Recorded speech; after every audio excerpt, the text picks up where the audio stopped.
যোৰহাটৰ নিউ বালিবাটৰ শুভম প্লাজাত মুকলি হ'ল হাৰমনি নামেৰে এখনি বাদ্যৰ বিপণী। বিপণীখনৰ ফিতা কাটি শুভ উদ্বোধন কৰে বিশিষ্টা অভিনেত্ৰী ৰীনা বৰা আৰু সংগীত পৰিচালক মানৱজ্যোতি বৰাই। অসমৰ থলুৱা লোকবাদ্য, পাশ্চাত্য, ক্লাছিকেল আদি বিভিন্ন প্ৰকাৰৰ বাদ্যযন্ত্ৰ উপলব্ধ হ'ব হাৰমনি বিপণীখনত। উল্লেখ্য যে প্ৰতি শনিবাৰে হাৰমনি বিপণীত নপুৰণি প্ৰতিভাৰে জুবিন গাৰ্গৰ সৃষ্টি, চৰ্চা আৰু এক সংগীত জলসা আয়োজিত হ'ব। শুভ মুকলি অনুষ্ঠানত যোৰহাটৰ কেইবাজনো সংগীতৰ লগত জড়িত ব্যক্তি, সংবাদকৰ্মী, সমাজকৰ্মী, গায়ক গায়িকা উপস্থিত থাকে। ব্যুৰ' ৰিপৰ্ট, পোহৰ লাইভ।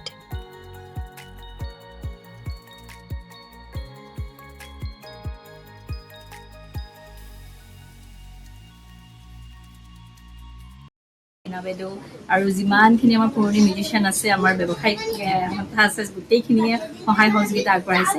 আৰু ইয়াৰ লগতে মই ক'ব বিচাৰোঁ যে অকল এইটো ব্যৱসায়িক প্ৰতিষ্ঠান নহয়, মানে আমাৰ যিখিনি আপকামিং যিখিনি আমাৰ যোৰহাটবাসীৰ ল'ৰা ছোৱালীখিনি যিখিনি আছে, যিখিনি মই ভুগি আহিছোঁ যে সৰুকালৰ পৰা মিউজিক ইনষ্ট্ৰুমেণ্ট কিনাৰ ধনৰ যিখিনি কমি, যিখিনি মানে কি ক'ম, বৰ দুখৰ কথা যে মানে মিউজিকেল ফেমিলিৰ পৰা বিলং কৰিলে ফাইনেন্সিয়েল প্ৰব্লেমটো অলৱেজ থাকে।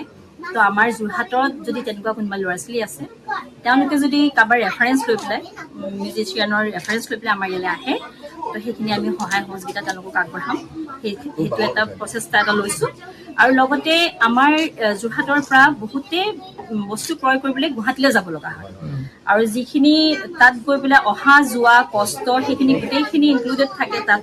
অকল দামখিনিয়ে নহয়, আৰু যিখিনি আমাৰ ইয়াত সেই একে মূল্যতে বস্তুখিনি পোৱা যাব, সেইটোত কোনো ধৰণৰ আমি বঢ়াই বা হিচাপে নকৰোঁ।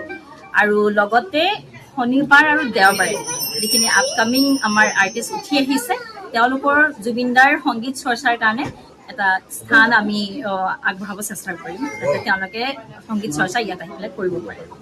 তাকে লৈ সমূহ যোৰহাটবাসীৰ আশীৰ্বাদ কামনা কৰিম। হাৰমনি যোৰহাট মিউজিক অনুষ্ঠান বৰ সুন্দৰকৈ তেওঁলোকে আৰম্ভ কৰিছে। ইয়াত সকলোখিনি ইনষ্ট্ৰুমেণ্টে পাব, আমি দেখিছোঁ যিহেতু আহি পেলাই।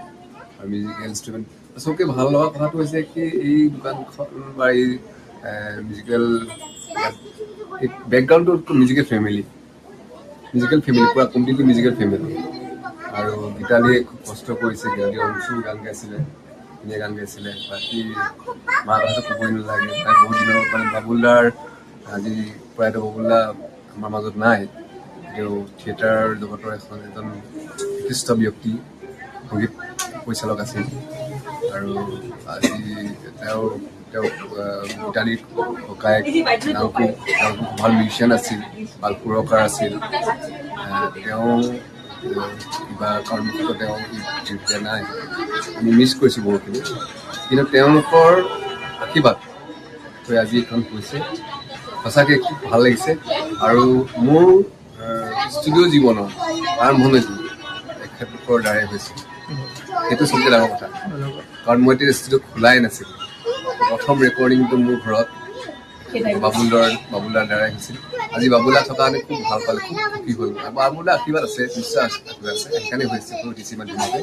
আৰু প্ৰত্যেকটো ইনষ্ট্ৰুমেণ্টে পাব, ইয়াতে প্ৰত্যেকটো মডাৰ্ণ ইনষ্ট্ৰুমেণ্টখিনিও আছে, কিবৰ্ডছ আছে, থলুৱাখিনিও আছে, সকলো অসমীয়া বাদ্য যিখিনি আছে সেইখিনি বাদ্য আছে। গিটাৰ্ছ আছে, বাহিৰৰ গিটাৰ্ছো আছে, য়ামাহা আছে, গিবছন আছে, চিগনেচাৰ্ছ আছে, বহুত চব কিবৰ্ডছৰ চবখিনি কিবৰ্ডে পোৱা যাব।